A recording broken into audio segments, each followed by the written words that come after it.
Yıkıldıkça kanatlarımız morardı. Gökleri gördük. Kalemizde Erhan vardı. Görkleri gördük. Orta saha canavardı. Götleri gördük. Gördük kıyamet mormuş imam vaazından. İşte amcam bir kirişi öpmüş ağzından. İnsan buna ne oluyor dediği zaman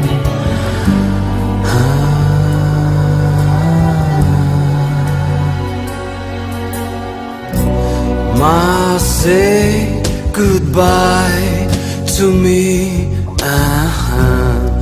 Must say goodbye to me.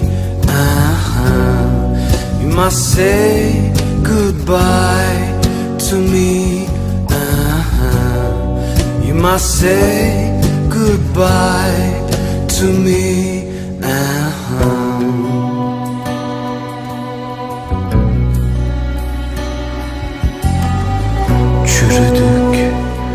Çürüdükçe babalarımız koktu. Toprağa döktük. Toprak koktu toprağa. Allah'a döktük.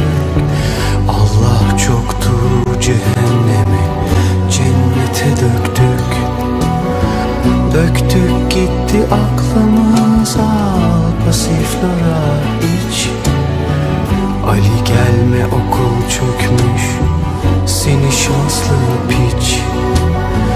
Göklerdeki babamız geç kalmazdı hiç.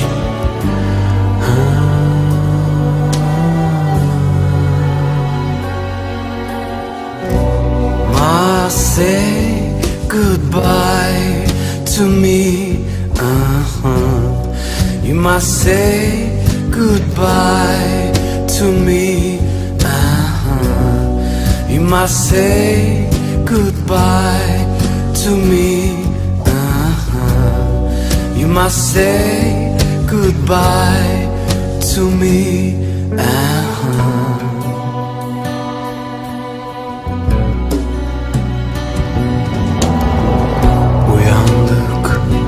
Uyandıkça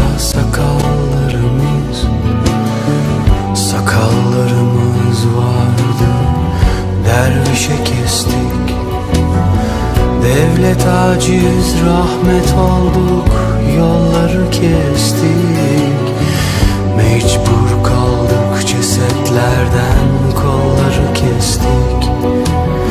Kestik boş tabuta, bari bir uzuv girsin. Bitsin bu azap burada, dünyada bitsin. Bitsin bu azap burada, dünyada bitsin. Bitsin bu azap burada, dünyada bitsin.